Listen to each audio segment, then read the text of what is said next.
What's the easiest choice you can make? Window instead of middle seat? Picking a vendor who sends a great gift basket? Outsourcing business tasks you hate? What about selling with Shopify? Whether you're selling a little or a lot, Shopify helps you do your thing, however you cha-ching. Shopify is the global commerce platform that helps you sell at every stage of your business. From the launch your online shop stage to the first real-life store stage, all the way to the did we just hit a million orders stage. Shopify's there to help you grow. Whether you're selling scented soap or offering outdoor outfits, Shopify helps you sell. Wherever and whatever you're selling, Shopify's got you covered. Sign up for a $1 per month trial period at shopify.com/try. Go to shopify.com/try now to grow your business, no matter what stage you're in. Shopify.com/try. Gas mark 1, 2, 3, 4, 5. I'm gonna cook a meal that's gonna make you mine. We're turning up the oven, now we're ready to roast. When you touch me, honey, you'll love it the most. Come on and put me in a loving stew. Welcome to another Bricklist.com podcast. My name's Stuart Wright, and today's returning guest is Sean Hogan. Welcome to the show. Thanks for having me back. Absolutely my pleasure. Now, we're here to talk about your new short feature, To Fire You Come at Last, a 17th century story, which we'll go into in a second, but also 3 films that have impacted everything in your adult life. It's a very narrow band of 3 films, but I'm enjoying the selection. There's a couple I've seen and I really like them, so I'm excited to talk about them. But first off, let's talk about your new movie. It's a period folk horror movie. It was very much intended to be in the sort of great tradition of British ghost stories, this kind of supernatural TV of the 1970s and early 80s. You know, the ghost stories for Christmas, the various supernatural plays for today.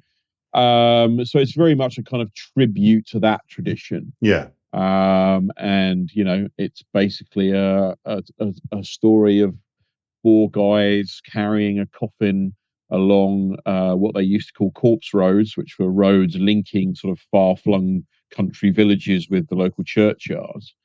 And there is a lot of superstition that surrounds these roads, legends and folklore, and the film sort of examines some of that and is kind of like a little character piece about these 4 guys carrying this coffin. Yeah, it certainly plays on that thing of the mystery of the dark and how, I guess, once electricity came along, a lot of the mysteries of the world were solved, weren't they? One of the things that always really annoys me in films is when you have scenes at night and you can see everything and it's overlit. That's just a pet hate of mine. Yeah. And so with this, it was always one of my kind of touchstones that I was like, look, I just want it really dark. I want this little pool of light where these guys have got their lanterns, and I want everything else to fall off into complete blackness. I want them completely isolated in the darkness, because that's what it's like in the countryside. I mean, we were filming up in Shropshire in the middle of nowhere. We were like staying in this farmhouse, which was in this valley, and there was like nothing around it. And you go outside the front door of the house, it takes 5 or 6 steps, and you wouldn't be able to see anything. And that's what darkness looks like in the countryside. And so that was what I wanted to get on film. Fantastic. Well, look, I'm interested with folk horror. Obviously, there's Britain is rich with folklore and myth, certainly to do with the period that your film's set in. Is there any particular folklores or myths that you're drawing on for this story? Yeah, totally. So yeah, this sort of goes back a little way with me. I stumbled across some of the folklore about corpse roads probably about 10 or so years ago. Okay. I forget how I came across it, but I started reading about corpse roads and some of the folklore associated with them, and I thought, this is really fascinating, and I can't believe no one's actually done this. Okay. I was like, this is it was just sort of like I'd never seen anything dealing with that particular kind of folklore, and still haven't really. So So, you know, at the time I was like, well, I've got to use this. Yeah. So I actually wrote a screenplay, a feature screenplay back then called The Corpse Road, which has nothing to do with this film whatsoever. But I wrote it as a feature screenplay, sort of tried touting that about a bit. It never went anywhere. A couple of, there was a bit of interest, but never actually went anywhere. In the end, I turned that into a novel I wrote during lockdown, which should hopefully be coming out next year. Oh, that's exciting. So all of a sudden, and now having made this film, all of a sudden I'm like, I'm the Corpse Road guy. It's like I've carved out this little niche for myself, which was completely unintentional, but I'm like, well, no one else has done it, so I may as well do it. Well, this is it. This is interesting. I spoke to a Manchester writer who was billed as the king of Manc Noir. And I said, how'd you get that title? Because I was the first one to write a Manc Noir book. So you could be king of the Corpse Road myth. Well, the thing is, it was like, so, my friend Kayla Janice, who I believe has been on your fine podcast. Yes. She was the one who commissioned me to make this film. She's the executive producer. Right. And when she approached me, when she sent me a brief, she basically just wanted to do something that dealt in some way with like ritual belief, and she mentioned Corpse Roads as just one example.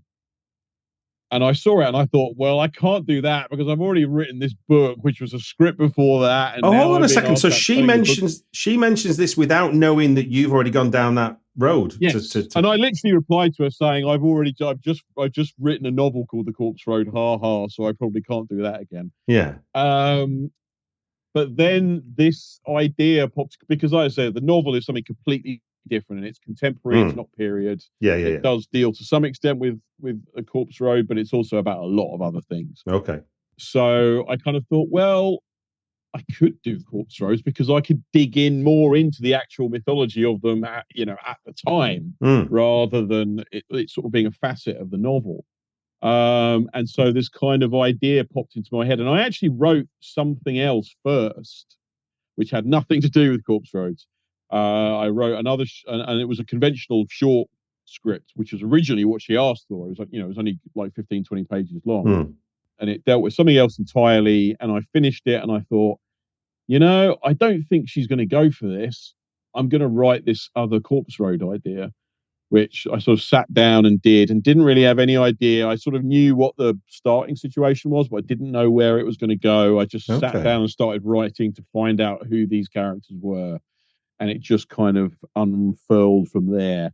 And so when I finished that, and that turned out to be a lot longer. So in the end, I sent them both to her and I said, look, I've written both of these scripts. One's the short film that you originally asked for. The other one is much longer, but see what you think. And she came back and she was like, I love the longer one. I want to do that one. Oh, fantastic. And I was like, well, I think then we need to. You mentioned in Kayla that what I should add is To Fire You Come at Last is currently, we're talking hot off the heels of it playing at Fright Fest, and it's on its journey now through various festivals. We'll put links in the show notes to say where it's playing next. But it's part of a bigger project that's being done by Seven Films, isn't it? What the film? So can you talk about where it fits in a bigger project?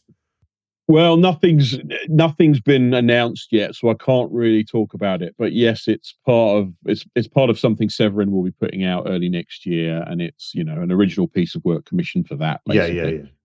Sort of, but in the folk, we can say it's in the folk horror realm, isn't it? They're sort of picking up on work that Kayla's already done with the Woodlands documentary. Yes, yeah. No. I was specifically commissioned to make a folk horror piece. Yes. Fantastic. That's it's a wonderful place. That documentary that Kayla did is amazing. The whole box set that came out of that documentary is truly amazing. I wish I could get my hands on a copy.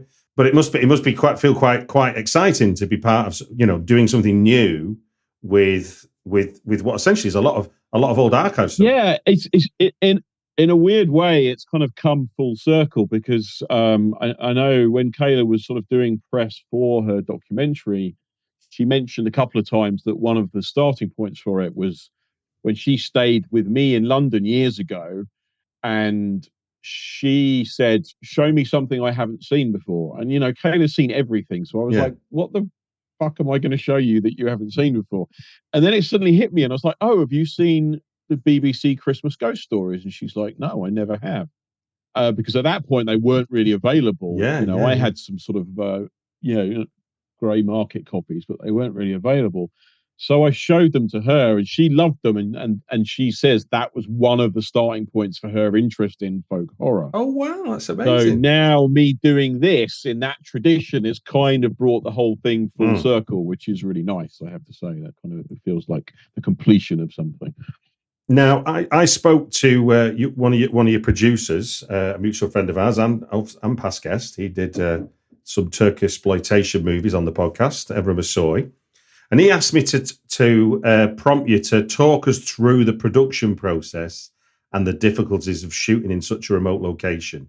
I mean, without going on too much about it, essentially, when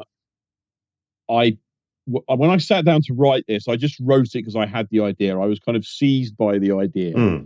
And when it became clear that it was going to happen and what sort of budget it was going to happen, I was suddenly kind of hit by remorse. And I was like, oh my God, what have I done? We've got to make this for this amount of money. And I remember sending it to Evrim and he was like, what have you sent me? What have you written? This is all outdoors. It's all at night. And we're going to have to shoot in March.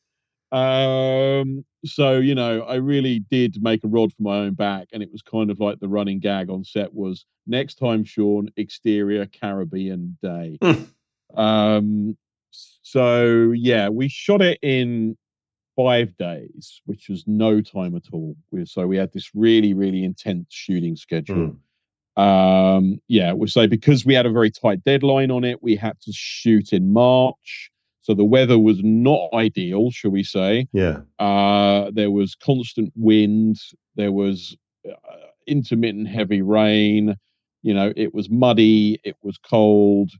It was, we were lucky in that we had this sort of farmhouse, which was our production base. And we shot most of the film within like 15 minutes walk of the house. So we were lucky in that regard.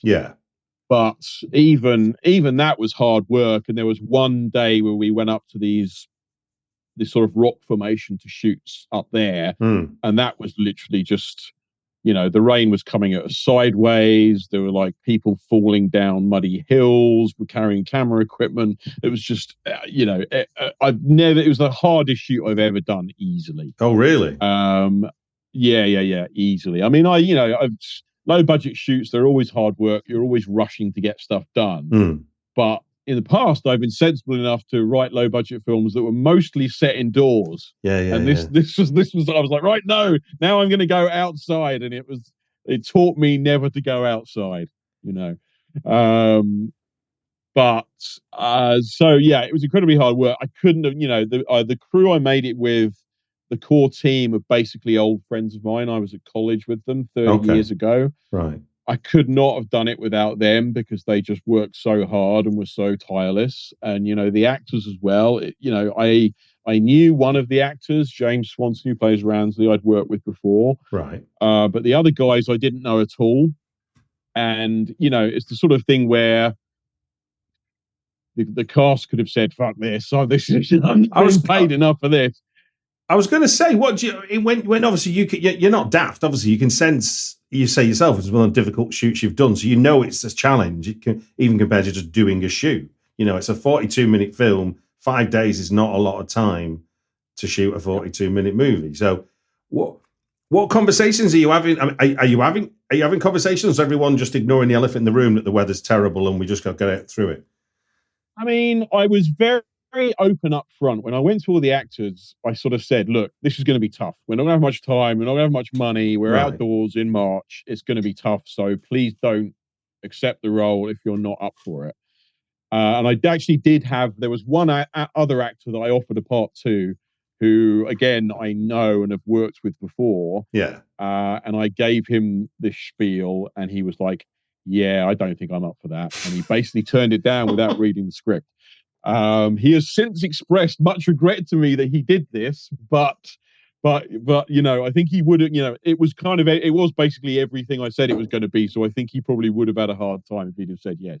So maybe it worked out. To go to such lengths with a kind of location, you did shoot on a corpse road then.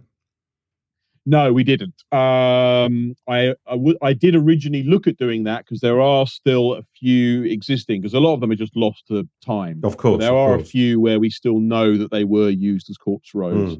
And so originally I was looking at that, but it was just going to be so difficult logistically to sort of shoot out in the middle of nowhere that when the opportunity came up for us to shoot at this site in Shropshire where we would have the use of this farmhouse, I just thought that's going to save us so much time and money because we have not got a lot of money we can throw at this. Sure. So we went up and wrecked it, and I just found all everything we needed. So it was it doesn't matter that it's not an actual corpse road, because as I say, most of them are lost to time. So. It felt like one. It felt like one when you watch it.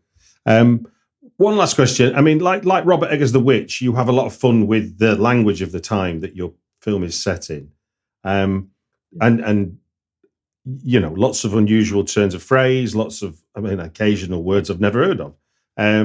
I mean, do you want to? I mean, I'm interested in writing such an authentic voice for the time and sort of resources that you would use to keep yourself in line, because obviously none of us can know. Instinctively 17th century English. Not. And I don't pretend that it's that accurate. I mean, Robert Eggers is somewhat more fastidious about it than I am. I know he sort of goes back into period diaries and all this kind of thing. That's great and it works for him. I would much rather just sort of try and write in an idiom that sounds period appropriate for the most part. Yeah. The one thing I do and I do enjoy doing is researching period slang and period phrases and just kind of putting them in like spice. So some of the words that you're referring to that you've never heard before, and that's probably where those kind of words come from.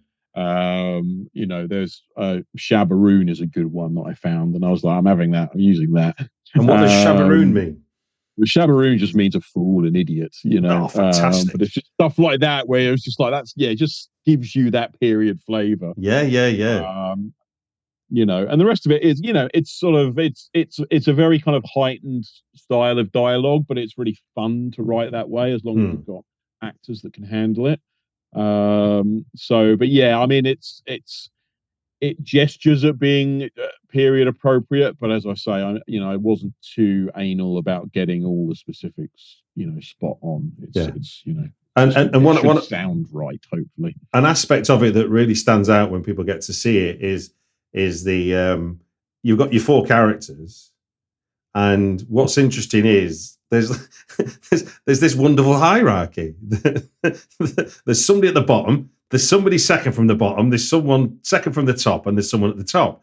And that drives this kind of wonderful, almost, not comedic in a hilarious sense, but almost a comedic rivalry that sort of... Yeah, I hope there is, I hope there is, comedy in it. Yeah. It was nice watching it at Fright Fest. It was the first time I've watched it with an English language audience. Right.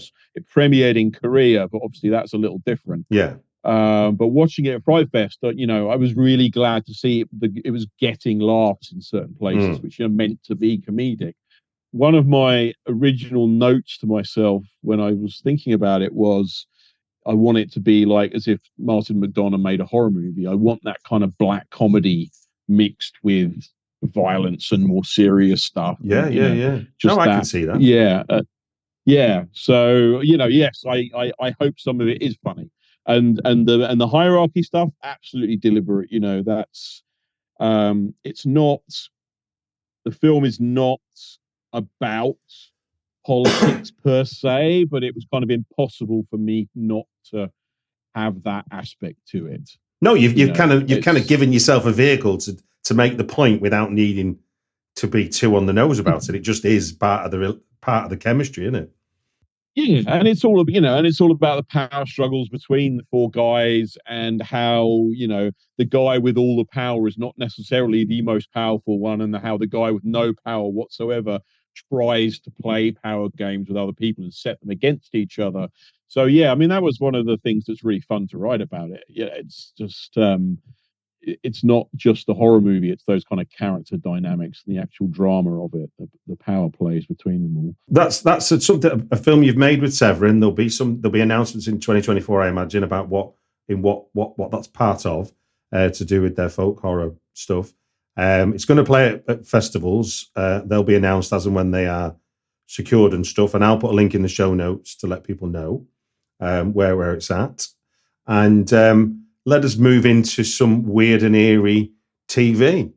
I think that's a safe description of what we're about to talk about. I mean, essentially, I think going to the English countryside has never been scarier than the three films that you've highlighted for us. I would maintain that there's no place scarier than the English countryside. Till I saw Killer's documentary, I hadn't thought about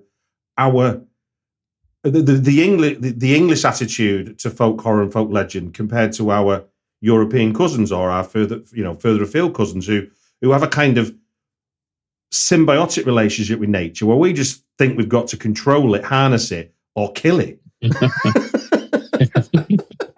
So the minute we enter it, we go, it's going to get us because it knows what we've done.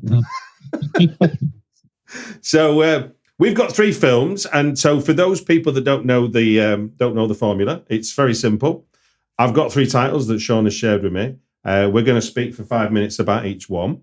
When the alarm goes off at the end of 5 minutes, we will stop talking. You can obviously finish your thought, and we'll move on to the next one. That sound all right to you, Sean? Sounds good. First out the gate is 1972's A Warning of the Curious, a ghost story by M.R. James, adapted for the second installment of Ghost Story for Christmas by Lawrence Gordon Clark, who did The Stalls of Barchester, which is a really one of my favourites of the Ghost Story series. Right.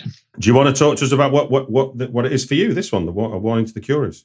Just to sort of say up front that I wanted to talk about these three things purely because of how they relate to the film I've just made, For You Come at Last, that kind of 70s British supernatural TV tradition.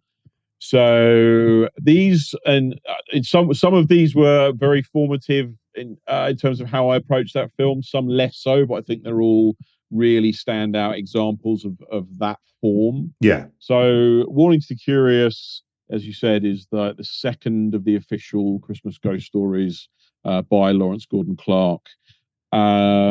It, in terms of its influence for me, Lawrence Gordon Clark, I think, is still really underrated as a British horror director because he worked in television. Okay. I think he's actually like one of the real standout genre craftsmen we ever had. You look at those films he did, the ghost stories, they're really like exquisitely made, and they're very cinematic despite being made for TV. And they're made on relatively limited budgets. But what distinguishes them, I think, or one of the things that distinguishes them, is he has a real eye for landscape and setting. And he used to go out and basically location scout these things himself. He would go out and find interesting locations, the right parts of the country to go and film these things in. And these films really capture that. They capture a sense of place, and they're so evocative in terms of like the eeriness of the English landscape. And Warning to the Curious does this beautifully. It's a coastal story set on the seaside in Norfolk. And it really just captures that really odd liminality of the British coastline. And just seeing these films, because they're like they were sort of unavailable for years, and I then eventually started to catch up with them. I think they started repeating them on BBC4 several years ago, and I started seeing them then, and they just really sort of struck me that how simple they are. There's not much in the way of special effects or anything like that, but they're really so amazingly eerie and atmospheric. Yeah. And that was something that I was really sort of striving for in my film, was again that sort of sense of the countryside, the sense of landscape, and trying to capture this kind of mood of dread and strangeness with very limited means. And these Lawrence Gordon Clark's films are really kind of a how-to guide in how you approach that. I think they're really kind of a model of economical directing. I mean, the ones where there is a lot more interior stuff, which we'll talk about certainly with the Exorcism, is a lot more talky. But certainly we're one into the curious, and ones where they are going outside, and there's a lot more attention to the landscape.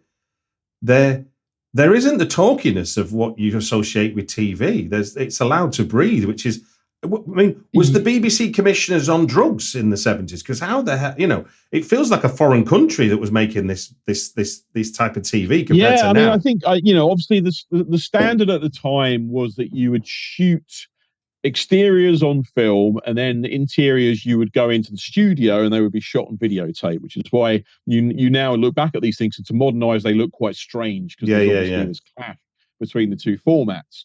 That was actually something I thought about possibly doing with mine, and then I just thought anyone who isn't familiar with what that is just going to think that's really weird, so I didn't go down that road. But for whatever reason, Lawrence Gordon Clark was allowed to go out and shoot on location. They were all shot on film, they're all shot on location, and it just gives them a feeling that a lot of other BBC drama of the time doesn't have. And it's one of those things that helps them feel like mini movies rather than without a doubt plays. Yeah. So I don't know whether it was just because the budgets were so small that he was allowed to do what he wanted. I know it didn't come under the purview of the BBC drama department initially. I know that because he was part of the documentary department. Oh my word. And so he kind of slipped it in under the radar. All right, that's me done. It is. That's the alarm. No, it's amazing. I must admit, I got the BFI box set when it was available, the DVDs, and it's not something. It was just something. In a way, I'd seen clips thanks to the way YouTube was evolving, but I'd not seen like whole ones. When you watch them, certainly like the one he did for the Stalls of Barchester and stuff. It's a really moody piece. Like it's not. Totally. Yeah, and I would say, and not just because I have commentaries on them. The Blu-ray upgrades are really worth getting. They've really remastered beautifully. Because those DVDs were unmastered. They're a bit ragged. Oh, okay. But the Blu-rays look really beautiful. So no, it feels like there was a halcyon moment or two for British TV with this stuff. Yeah, absolutely. Yeah. I mean, we can get the whole 70s, the fact that supernatural TV is basically verboten now, unless Mark Gatiss is doing it. Yeah. Whereas the fact that, every time you looked around on TV in the 70s, there was something else, supernatural horror being produced, in otherwise sort of relatively highbrow strands like Play for Today or whatever else, you would still get works of, genre television. It's just a different time, as they say. Yeah. And I think, well, you mentioned it yourself, the ghost stories for Christmas are a joy to get hold of, and I didn't realize there was the Blu-ray. So yeah, I'll put links in the show notes to that. Jumping to another anthology series, the short-lived, I think it did one, Dead of Night. Don Taylor's wonderful The Exorcism, which is sort of play for today on acid, as far as I'm concerned. But you can tell us more. So The Exorcism again is like classic folk horror. It's a story of the terrible city folk coming to the countryside and stirring up ancient forces they don't understand. The silly buggers. It's also and wearing dreadful 70s clothes while they're doing it. It's also explicitly nakedly political. It is shot through with class politics. It's remarkably angry piece, actually. Possibly a tad unsubtle in places, but the fact that this, but it's angry and it's also quite horrific and quite frightening. It pulls no punches, does it? No, it really doesn't. I don't think it went out at Christmas. I believe it went out around Bonfire Night. Yeah, it was a November. It was a November series. It was a November series. Yeah. Yes, but it's a Christmas story, nonetheless. And the idea that anyone would sit down and watch this thing on Christmas, because it's so bleak and it's so unsparing. And it is very much more in the tradition we were talking about of the TV play. And it has been done for theatre as well. You can easily sort of see it being done as a play. Apart from a few exterior shots, it is all very much in the one set. Yeah. And that was something that was kind of my film sort of nods in that tradition slightly, in that it is very dialogue driven, more so than, say, Warning to the Curious, which is almost like a silent film at times. Indeed. The Exorcism is very much a play for television. And I wanted to capture something of that. I mean, hopefully mine's a bit of a hybrid, because I was concerned with the visuals as well. And I think some of it is very visually driven. But I do like that sort of tradition of kind of dialogue TV drama as well. And this has some beautiful writing in it. And especially the sort of climactic monologue where you discover exactly what the cause of this haunting is and what's happened. And it's sort of like this beautiful monologue delivered by Anna Cropper, which is just a fantastic piece of acting. And so, yeah, and it's also because it's, the class politics as well. Again, I sort of said that, mine is not specifically about that. It's more a byproduct of that. But that was kind of something of the Exorcism that creeped into mine, sort of that sense of politics and underlying the ghost story. That was definitely something I wanted to sort of try and capture as well. And what do you think? I mean, the idea of, this. I'm trying to think now. What year is Exorcist now? 73. The Exorcist. Yeah, 73. So we're predating the release of The Exorcist with this wild play, really, on television. When I first saw it, my first thought was like, I'd love to get into just be sat there in somebody's living room in 1972 just to see what the reaction was to this wild TV show. You just kind of think, would this ever be commissioned now? And the answer is no. It's, we're lucky if we get like a Christmas ghost story every year.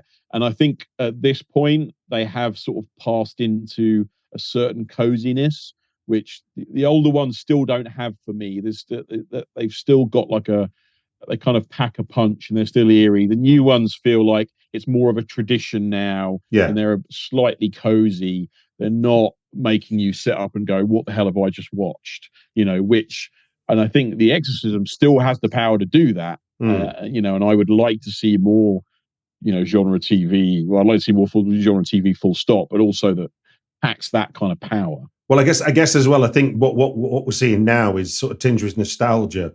Whereas, like you say, something like The Exorcism that Don Taylor's written as well as directed, is he's letting his emotions go, isn't he? He's angry about something and he's going to put it in his program. And that's, it's the great thing about genre, is that you can use horror and do that. You can sort of smuggle this stuff in underneath the scares. And that's one of the great things about working in horror.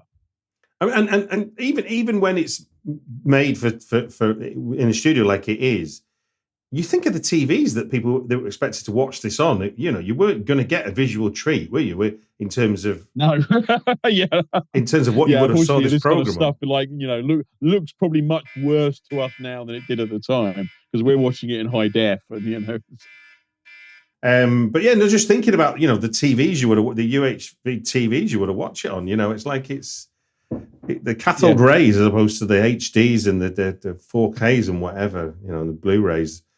Certainly the video stuff that was shot in the studio, there's only so good that's going to look. The film, as I say, with the Blu-rays of the ghost stories, Christmas ghost stories, BFI have done a wonderful job. They look lovely, but they were shot on film, so there's a bit more scope there to upgrade them. But, indeed.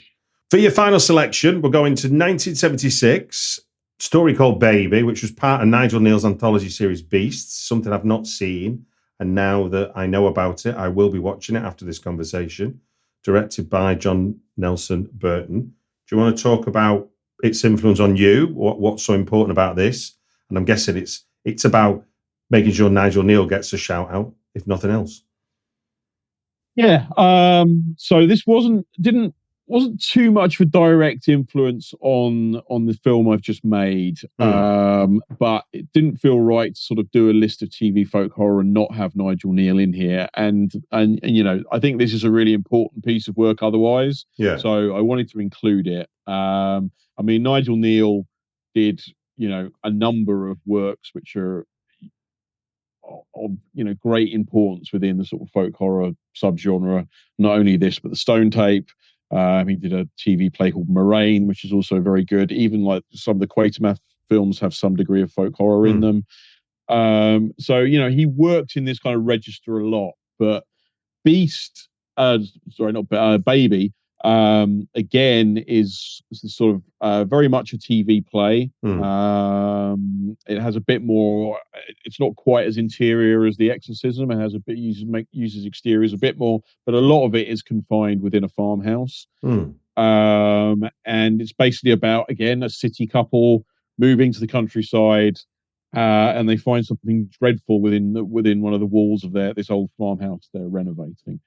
And it's very much about the sort of past coming back to infect the present, which is sort of like a classic folk horror trope. Yeah. But I mean, Baby's just so kind of beautifully horrible. And it has this real sense of just creeping dread to it. I mean, as I say, it didn't have too much of a direct influence on this. But it is very much about kind of toxic masculinity, and the way it sort of oppresses women. And although there aren't any women in my film, you've definitely got a bunch of very toxic men. So, yeah. And that's kind of something you see in this era of TV a lot as well. You see a lot of these kind of supernatural one-off plays are very much about the patriarchy and about, you know, women being oppressed, and it's using the supernatural as a metaphor for these kind of things. Yeah, which I think Baby does really well. What is it? What do you think? I mean, Nigel Neal spans decades with his work, even at this point in '76. What you, as a fan of folk horror, and you know all the orbits that, what do you think it is that he gets so well? He gets so right about this idea of it's like the old Bible thing, you know, the sins of the father and that. But actually, we're all doomed by the sins of everybody's father, from the, you know, as far as the present goes. Yeah, I mean, and that's part of living. What comes of living in a country that has a lot of history. Yeah, you know, so it's like other younger countries don't necessarily have that, but we have a lot of history. We may not have much else, but we've got a lot of history.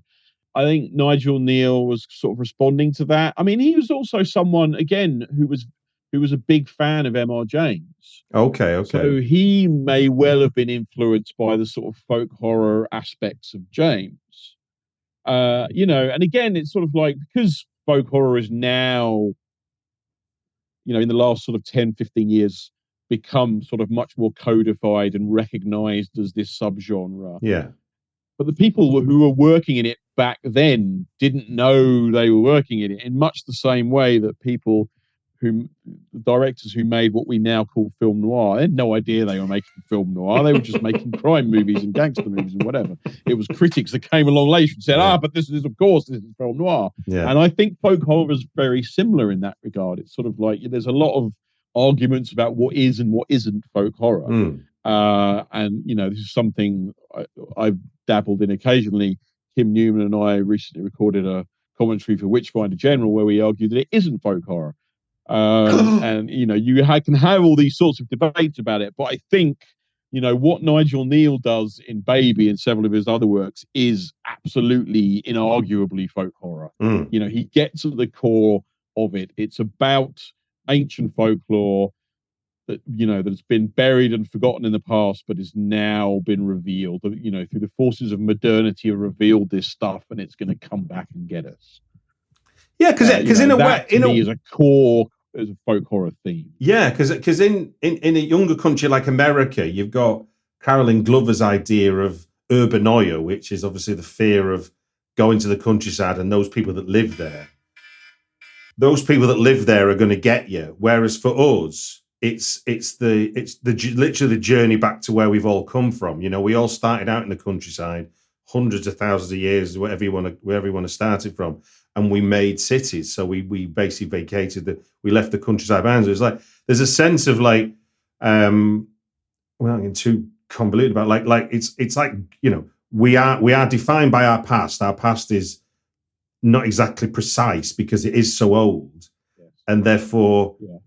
There's a sense you can prick into it like Nigel Neal does and sort of go, yeah, there's a lot of grief in this soil and it'll come back and bite you. Absolutely, yeah. And you can never, you know, no matter how much you try and pave it over and wipe it away, you can never get rid of it.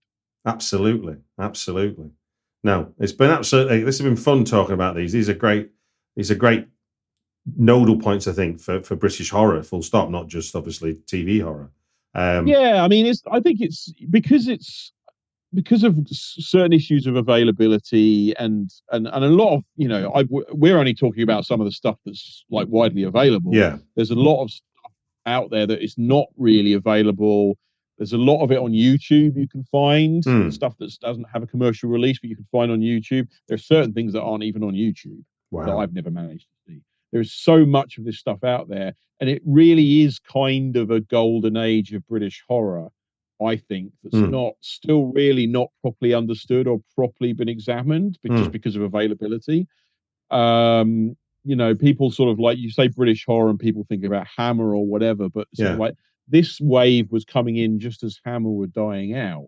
But to me, this is like a really vital, important part of British genre filmmaking that's still kind of not really getting its due. No, I mean, and to be honest with you, it's like, and I started with the phrase before we began talking about it. I think what they do is they look at they put weird and eerie under the microscope, which I think is I mean, I'm not nature's best person. If I go out in the countryside, I feel absolutely lost. You know, me and animals, we're not, you know, I just naturally in the modern day when I've got nothing to fear, it's like you get me too far away from civilization and I am lost. You know, you get me properly away from it.